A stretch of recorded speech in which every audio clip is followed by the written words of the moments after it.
Hello everyone, my name is Loken Singh and you are watching Sharp English Academy YouTube channel. Friends, अगर मैं आपसे पूछूं कि आप किसी कार्य को करने लगते हो तो उसको इंग्लिश में कैसे बोलेंगे। जैसे आपने कोई भी सेंटेंस बोला, बच्चा रोने लगता है, 1 साल का बच्चा पैदल चलने लगता है, हम अंग्रेजी बोलने लगते हैं, तुम काम करने लगते हो, वह झूठ बोलने लगती है, बारिश होने लगती है, सर्दियों में ठंड बढ़ने लगती है। ये जो एग्जाम्पल्स मैं आपके सामने बोल रहा हूँ, क्या आपको लगता है कि इनको हम अपनी डेली रूटीन लाइफ में यूज करते हैं? स्कूल्स में, कॉलेज में, अपनी फैमिली में, दोस्तों के साथ, पब्लिक प्लेस में, मार्केट में, ऑफिस में, बॉस के साथ, जूनियर के साथ, इन सभी जगह पर हम इन सेंटेंस को खूब बोलते हैं। इनका बहुत यूज किया जाता है। हम कितनी बार ऐसे सेंटेंस को बोल देते हैं जिनके अंत में मुख्य क्रिया के बाद लगता है, लगती है, अथवा जिनमें मुख्य क्रिया के बाद लग जाता है, लग जाती है, या हम कहें कि मुख्य क्रिया के बाद में शुरू करता है, शुरू करती है आ जाते हैं। जी हाँ, आज की वीडियो में हम आपको पढ़ाने के लिए जा रहे हैं बिगिन टू का प्रयोग। बिगिन टू एक ऐसा इंपॉर्टेंट यूज है जिसका स्पोकन इंग्लिश में खूब यूज किया जाता है और लोग इसको खूब बोलते हैं। तो चलिए स्टार्ट करते हैं learning about the use of begin to. आज की वीडियो में हम जानेंगे बिगिन टू का प्रयोग कैसे होता है, बिगिन टू की कंडीशंस क्या हैं, बिगिन टू का यूज कहाँ होता है, बिगिन टू का सेंटेंस कैसे बनेगा, उसका अफर्मेटिव सेंटेंस कैसे बनाएंगे, नेगेटिव कैसे बनेगा, इंट्रोगेटिव कैसे बनेगा, WH कैसे बनेगा, हेल्पिंग वर्ब कहाँ लगेंगी, हेल्पिंग वर्ब कौन कौन सी होती हैं, कौन से सब्जेक्ट के साथ में कौन सी हेल्पिंग वर्ब लगेगी। जी हाँ, इन तमाम क्वेश्चंस के आंसर्स आपको आज इस वीडियो में मिलने वाले हैं। तो मैं आपसे रिक्वेस्ट करूंगा इस वीडियो को आप अंत तक जरूर देखें, क्योंकि अगर आपको बिगिन टू का प्रयोग सीखना है तो यह वीडियो आपको देखनी है। तो चलिए स्टार्ट कर लेते हैं बिगिन टू के बारे में। तो बिगिन टू का प्रयोग, बिगिन एक वर्ब होती है, जैसे हम सभी लोग जानते हैं बिगिन मुख्य क्रिया है।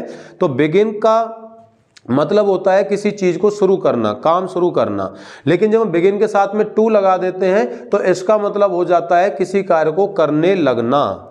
इसका प्रयोग प्रेजेंट में भी होता है, पास्ट में भी होता है, फ्यूचर में भी होता है। लेकिन आज की वीडियो में, इस वीडियो में हम सिर्फ आपको बिगिन टू का प्रयोग प्रेजेंट में सिखाएंगे। आपको बिगिन टू का प्रयोग पास्ट में देखना है तो उसके लिए आपको डिस्क्रिप्शन में जाना होगा और वहां पर हमने टाइटल दिया हुआ है begin to in past. Playlist में जाकर के भी आप ग्रामर स्ट्रक्चर्स को क्लिक कर सकते हैं, वहाँ पर सारी वीडियोस आपको मिल जाएंगी जहाँ पर आप सभी ग्रामर के स्ट्रक्चर्स की वीडियोस देख सकते हैं। तो आज की वीडियो में बिगिन टू का प्रयोग प्रेजेंट में कराया जा रहा है।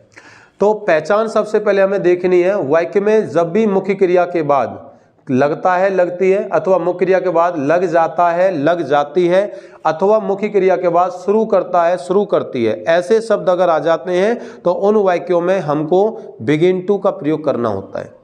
इसका स्ट्रक्चर समझ लेते हैं। फ्रेंड्स, इसमें 3-4 पॉइंट्स हैं जो आपको याद रखना है।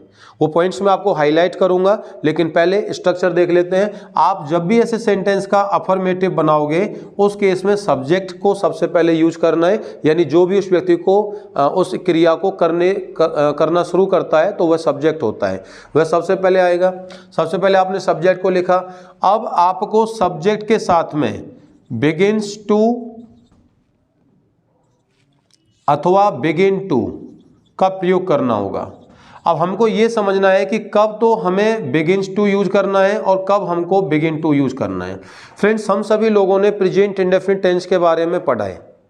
प्रेजेंट इंडेफिनिट टेंस का नियम कहता है कि जब हम अफर्मेटिव सेंटेंस बनाते हैं, अफर्मेटिव वाक्य को हम बनाते हैं, सिंपल वाक्य को बनाते हैं, उस केस में हमको सिंगुलर थर्ड पर्सन, ध्यान दीजिएगा, singular third person, singular third person के अंतर्गत आता है he, she, it, single name, single person, single profession, single place, single thing. कोई भी एक वस्तु, कोई भी एक व्यक्ति, कोई भी एक चीज के बारे में बात करें तो वह सिंगुलर थर्ड पर्सन हो जाएगा। उनके साथ में आपको बिगिन्स टू का प्रयोग करना है। प्रेजेंट इंडेफिनिट का नियम कहता है सिंगुलर थर्ड पर्सन के साथ में हम एस या ईएस लगाते हैं। तो हम यहाँ पर बिगिन्स टू का प्रयोग करेंगे सिंगुलर सब्जेक्ट के साथ। ध्यान दीजिएगा, मैं यहाँ पर लिख रहा हूँ singular subject, singular third person, singular third person. और जब हमारा सब्जेक्ट आ जाता है प्लूरल और फर्स्ट पर्सन, सेकंड पर्सन और थर्ड पर्सन का प्लूरल, यानी कि I, you, we, they, these, those, एक से ज़्यादा name, plural subjects like police, people, person, इनके साथ में आपको बिगिन टू का प्रयोग करना है। ठीक है, तो बिगिन की फर्स्ट फॉर्म यूज की जाएगी, बिगिन टू। अब चाहे आप बिगिन टू लगाइए या बिगिंस टू लगाइए, दोनों केस में आपको टू के बाद में वर्ब की फर्स्ट फॉर्म लगानी है। तो यहां पर आप लगाएंगे वर्ब फर्स्ट फॉर्म, यानी जो एक्शन है, जो हम कह रहे हैं ना मुख्य क्रिया, यानी कि जो मुख्य क्रिया पहचान में आ रही है, सब्जेक्ट जिस एक्शन को बता रहा है, उस मुख्य क्रिया की फर्स्ट फॉर्म का प्रयोग करना है, V1 का प्रयोग करना है। Got it. अब इसका हम नेगेटिव स्ट्रक्चर कैसे बनाएंगे ये हमको जान लेना है। प्रेजेंट इंडेफिनिट का नियम कहता है जब भी आप नेगेटिव सेंटेंस बनाते हो अथवा इंट्रोगेटिव सेंटेंस बनाते हो, उस केस में हम दो हेल्पिंग वर्ब को इंट्रोड्यूस करते हैं। First one is does and second one is do. Does singular third person के साथ में लगाएंगे, अर्थात जहां पर हमने बिगिंस टू लगाया था अब वहां पर हम डज नॉट लगाएंगे और डज नॉट के साथ में बिगिन टू आएगा। और जहां पर हम बिगिन टू लगा रहे थे यानी फर्स्ट पर्सन आई या वी, सेकेंड पर्सन यानी यू, और थर्ड पर्सन के प्लूरल यानी they, these, those, people, person, police और अदर थिंग्स, उस केस में आपको डू नॉट लगाना है। उसके बाद में बिगिन टू आएगा। तो हमने स्ट्रक्चर बनाना है सब्जेक्ट, अब सिंगुलर सब्जेक्ट के लिए डज नॉट, प्लूरल सब्जेक्ट के लिए डू नॉट। अब आपको सिर्फ यहां बिगिन टू का प्रयोग करना है। आप गलती से भी आपने बिगिंस टू नहीं लगाना है, सिर्फ बिगिन टू लगाना है। उसके बाद में वर्ब की फर्स्ट फॉर्म आपको लगाना है और अदर वर्ड। ठीक है, नेगेटिव हो गया। इंट्रोगेटिव स्ट्रक्चर्स हम देख लेते हैं। जो भी सेंटेंस क्या से शुरू होता है हिंदी में, आपसे कोई क्वेश्चन कर रहा है या आप किसी से क्वेश्चन कर रहे हैं, कैसा question? Close question. Close question क्या होता है? जो हिंदी में क्या से शुरू होता है और इंग्लिश में उसी वाक्य की हेल्पिंग वर्ब से शुरू होता है। अब हमारे यहाँ पर हेल्पिंग वर्ब क्या है? डू या डज, तो सीधी सी बात है वो इंग्लिश में डू डज से शुरू होगा। लेकिन हिंदी में कैसे पता चलेगा कि ये क्लोज क्वेश्चन है? तो जिस क्वेश्चन का रिप्लाई यस और नो में आता है उसको क्लोज क्वेश्चन कहा जाता है। ये हिंदी में हमेशा क्या वर्ड से शुरू होता है, जैसे क्या वह रोने लगती है, क्या तुम घर जाने लगते हो, क्या बच्चे खेलने लगते हैं, क्या फिल्म रिलीज होने लगती हैं।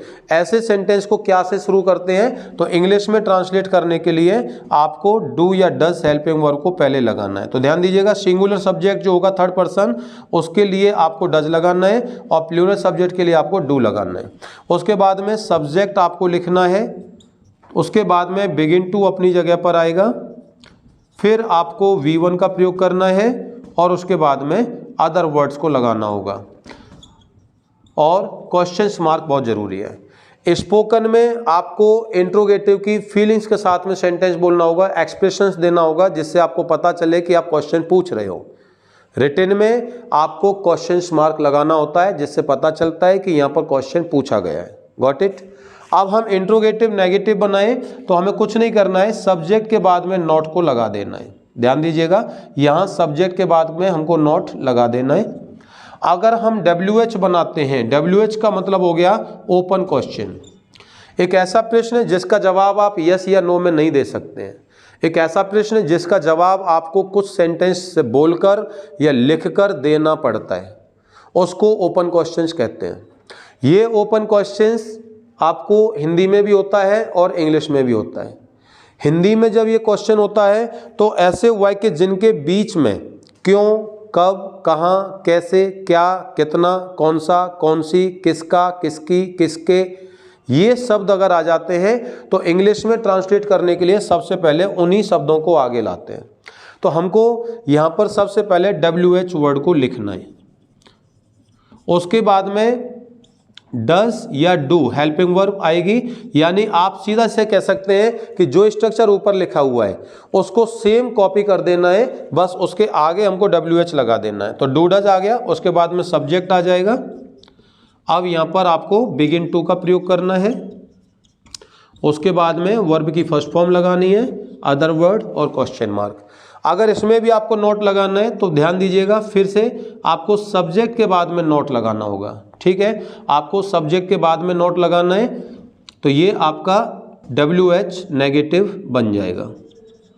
ये तो हो गई स्ट्रक्चर्स की बात। अब बात करते हैं कि इनको यूज का कैसे किया जाएगा। कोई सेंटेंस ऐसा आए हमारे माइंड में जिसको सुन करके लगे कि हाँ यहाँ पर हम बिगिन टू का प्रयोग करते हैं। तो चलिए ऐसे कुछ एग्जांपल्स की प्रैक्टिस कर लेते हैं। अब मैंने एक सेंटेंस लिया, जैसे तुम अंग्रेजी बोलने लगते हो, ठीक है। तो हमने यहाँ पर इसको लिखा एग्जाम्पल, तुम अंग्रेजी बोलने लगते हो।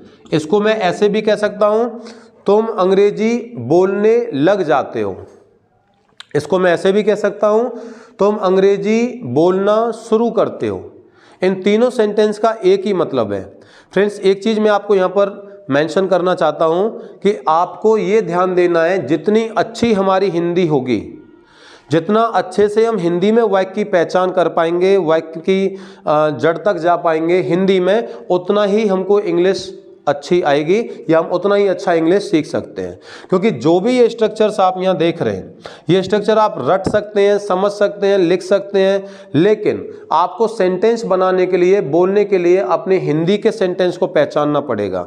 हिंदी को हम एज ए लैंग्वेज यूज करते हैं, लेकिन एज ए सब्जेक्ट हमने इसको बारीकी से नहीं पढ़ा है। तो एज ए सब्जेक्ट हमको ये देखना है कि वाक्य की पहचान क्या है, और पहचान करने से ये हमें देखना है कि इस वाक्य का सेंस क्या निकल रहा है, अर्थात इसका मीनिंग क्या निकल रहा है, ये क्या कहना चाहता है। तो यहाँ पर हमने जैसे सेंटेंस लिया, तुम अंग्रेजी बोलने लगते हो अथवा लग जाते हो, इससे ये सेंस निकल रहा है कि आप कहीं पर भी किसी के साथ भी अंग्रेजी बोलने लगते हो। जैसे मैंने दूसरा एग्जाम्पल दिया, बच्चे क्रिकेट खेलने लगते हैं, मैं फिल्म देखने लगता हूँ, तुम्हारा दोस्त मुझे गाली देने लगता है, वह काम करने लगती है, तुम स्कूल जाने लगते हो, बारिश होने लगती है, सड़क टूटने लगती है, लोग एक दूसरे की मदद करने लगते हैं, नेता वोट मांगने लगते हैं, फिल्म रिलीज होने लगती है, कोविड फैलने लगता है। तो ये सारे एग्जाम्पल्स ऐसे हैं जो इस बात को प्रेजेंट कर रहा है, वर्तमान में बता रहा है कि कोई कार्य होने लगता है, यानी कि होना शुरू कर देता है। होने लगता है, होने लग जाता है, अथवा होना शुरू कर देता है। जैसे शुरू करता है का भी एग्जाम्पल बना सकते हैं, वह झूठ बोलना शुरू कर देती है।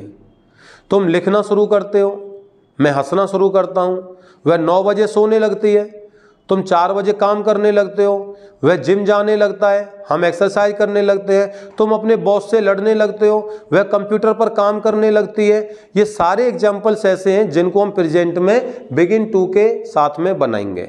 ऐसे एग्जाम्पल्स आप दिन में कितनी बार लोगों के साथ में बातें करते हुए बोलते होंगे, लेकिन हम लोग सिर्फ उस समय कम्युनिकेशन पर ध्यान देते हैं, इसलिए हम ये भूल जाते हैं कि हमें यहाँ पर क्या यूज करना है। अगर हम थोड़ा भी माइंड ट्रिक यूज करें और हमको ये पहचान कर लें कि जो हम बोल रहे हैं वो सेंटेंस है क्या, अगर हम ये पहचान कर लेते हैं तो हम आसानी से उसको इंग्लिश में ट्रांसलेट कर सकते हैं। That is not a big issue.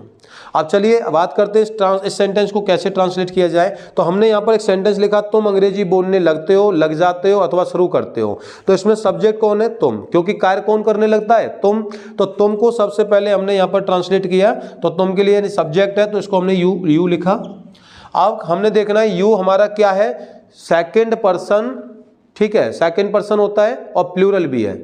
अब उसके बाद में सेकेंड पर्सन प्लूरल के साथ हमको क्या लगाना है? Begin to. तो यहां पर हम क्या लगाएंगे? You begin to. अब क्या करने लगते हो? बोलना। क्रिया क्या है हमारे पास में? बोलना। बोलना इज अ मेन वर्ब, ठीक है। जो एक्शन है वो क्या है? बोलना। क्या बोलना है ये बाद की बात है, लेकिन पहले क्या है? बोलना। मेन वर्ब क्या है? बोलना। बोलने के लिए हम क्या लगाएंगे? Speak. You begin to speak. क्या बोलने लगते हो? इंग्लिश, ठीक है। So you begin to speak English. इसका नेगेटिव बनाएंगे तो हमें नेगेटिव स्ट्रक्चर देखना है। नेगेटिव स्ट्रक्चर में सब्जेक्ट के बाद में डू नॉट या डज नॉट लगेगा। अब यू हमारा प्लूरल सब्जेक्ट है, तो इसके साथ में हमने आपको बताया था डू नॉट। तो ध्यान दीजिएगा, ये जो यू है प्लूरल है, तो इस पर आप यहाँ पी हमने लिख दिया, पी का मतलब प्लूरल, ठीक है। और यहाँ पर हमने एस लिख दिया, एस मीन्स सिंगुलर। तो ये आपको ध्यान देना है कि डज नॉट सिंगुलर के साथ आएगा, सिंगुलर थर्ड पर्सन के साथ आएगा, ध्यान दीजिएगा। और प्लूरल के साथ में आपको डू नॉट का प्रयोग करना है। अब इसका हम नेगेटिव एग्जाम्पल बनाते हैं, इसी को हम लेते हैं। तुम अंग्रेजी नहीं बोलने लगते हो, तो ये ट्रांसलेट होगा, you do not begin to speak English. इसी सेंटेंस का हम इंट्रोगेटिव बनाते हैं, क्या तुम इंग्लिश बोलने लगते हो। क्या वाला सेंटेंस ये है, कैसे बनेगा, do you begin to speak English, क्या तुम इंग्लिश नहीं बोलने लगते हो। Do you not begin to speak English, तुम इंग्लिश कब बोलने लगते हो, पूछ रहा है कब बोलने लगते हो, ओपन क्वेश्चन हो गया। When do you begin to speak English, तुम इंग्लिश कब नहीं बोलने लगते हो। When do you not begin to speak English. ये हमने प्लूरल सब्जेक्ट का एग्जाम्पल लिया। एक हम सिंगुलर सब्जेक्ट का एग्जाम्पल ले लेते हैं। एक एग्जाम्पल हम यहां पर लिख देते हैं, दूसरा सिंगुलर सब्जेक्ट का।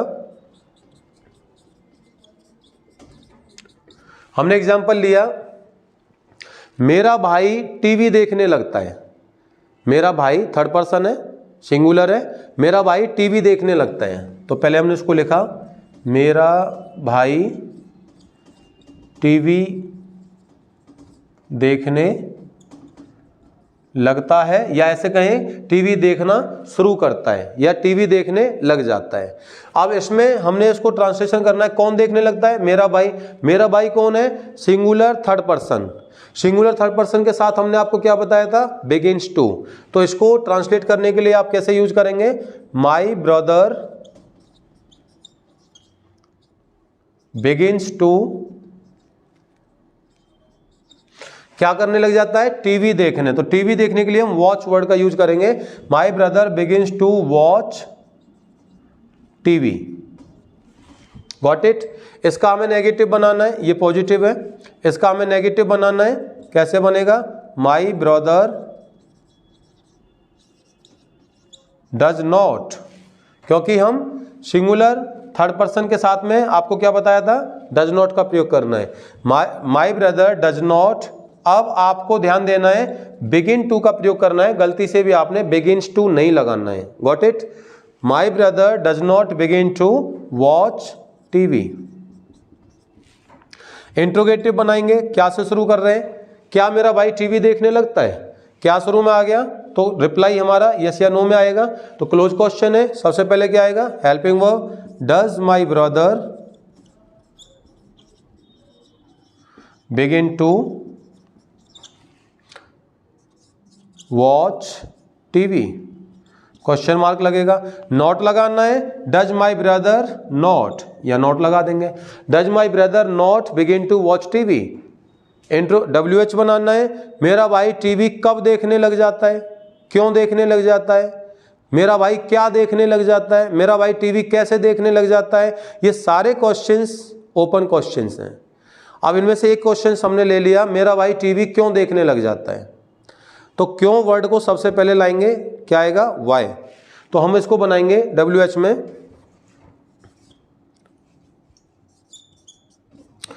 Y does my brother begin to watch TV. Last इसमें हमें नॉट लगाना है, तो ब्रदर के बाद में नॉट लगा देंगे यहाँ। Why does my brother not begin to watch TV. तो ये हमने आपको दो सेंटेंस, एक सिंगुलर सब्जेक्ट थर्ड पर्सन, एक प्लूरल सब्जेक्ट का हमने दो एग्जाम्पल यहाँ बनाया। अब मैं कुछ एग्जाम्पल आपके सामने बोलता हूँ, उनको ध्यान से सुनिएगा और आपको बोल बोल करके प्रैक्टिस करनी है। अब हमने एग्जाम्पल स्टार्ट करते हैं।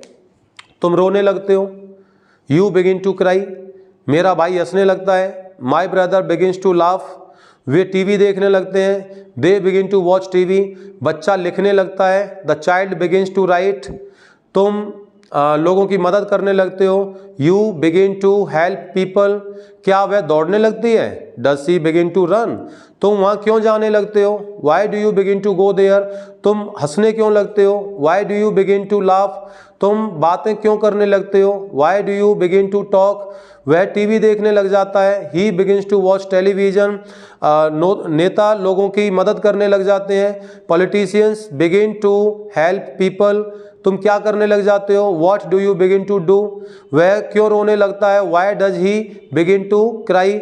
ये सारे एग्जाम्पल्स आपने जो सुने हैं, ऐसे ही आपको इसको प्रैक्टिस करना है और खुद से भी स्टार्ट करना है। अब लास्ट में आपको एक पॉइंट और समझ लेना है। आप अपने बारे में, अपने फैमिली मेंबर्स के बारे में, फ्रेंड्स के बारे में ऐसी क्रियाओं को सोचिए जिनके बारे में आपको लग रहा है कि आप या वे या कोई और उसको करने लगता है। पहचान को ध्यान देना है, करने लगता है। तो लास्ट में मैं आपको 3 पॉइंट्स को फिर फोकस करूंगा। नंबर 1, आपको पहचान देखनी है वाक्य की। वाक्य की पहचान क्या है? वाक्य की पहचान से ही आपको उस ट्रांसलेशन में मदद मिलेगी और आप ट्रांसलेट कर पाएंगे। Got it? वाक्य की पहचान जरूर जाननी है। सेकेंड, उसका स्ट्रक्चर कैसे बनेगा? स्ट्रक्चर कैसे बनेगा, उसमें हमें SEIS लगाना है, नहीं लगाना है, हेल्पिंग वर्ब कौन सी लगेगी, मेन वर्ब कौन सी लगेगी, आपको सब्जेक्ट कब लगाना है, आपको अदर वर्ड कहाँ लगाना है, उसका इंट्रोगेटिव कैसे बनेगा, नेगेटिव कैसे बनेगा, WH कैसे बनेगा। इट इज़ वेरी इंपॉर्टेंट, क्योंकि स्ट्रक्चर जब आपको समझ में आएगा तभी आप उसको इंग्लिश में सीक्वेंस में बना पाएंगे, बोल पाएंगे।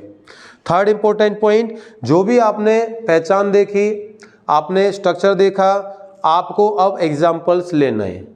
अब आपने अपने बारे में प्रैक्टिकल एग्जाम्पल लीजिए। अगर आप किसी थर्ड पर्सन के बारे में एग्जाम्पल लेते हैं, अगर आप किसी ऐसे व्यक्ति के बारे में लेते हैं जिसको आप जानते नहीं हैं, तो थोड़ा मुश्किल होगा इंग्लिश बोलने के लिए। आपको क्या करना है, आप अपने बारे में, फैमिली मेम्बर्स के बारे में, सिस्टर के बारे में, ब्रदर के बारे में, पेरेंट्स के बारे में, स्पाउस के बारे में, अपने सीनियर के बारे में, अपने ऑफिस बॉय के बारे में, लोगों के बारे में बोलिए जिनको आप लाइव रूप में कह सकते हैं, लाइव तरीके से कह सकते हैं कि यस, ये व्यक्ति ये काम करने लगता है। तो थर्ड चीज, जो थर्ड पॉइंट है, वो स्पोकन के लिए बहुत जरूरी है, क्योंकि आप प्रैक्टिकल एग्जाम्पल बोलेंगे तो आप प्रैक्टिकल इंग्लिश सीखेंगे। अगर आप सिर्फ किताबी ज्ञान का एग्जाम्पल बनाएंगे तो आपको ग्रामर तो आ जाएगी, लेकिन you will not learn how to speak in English. चलिए, उम्मीद करते हैं ये वीडियो आपको काफ़ी अच्छी लगी। Please if you like that video, subscribe our channel and keep on watching sharp English academy YouTube channel. आपसे मिलते हैं बिगिन टू का प्रयोग पास्ट में लेकर के अगली वीडियो में। तब तक के लिए इंतजार कीजिए। Thank you. जय हिंद, जय भारत।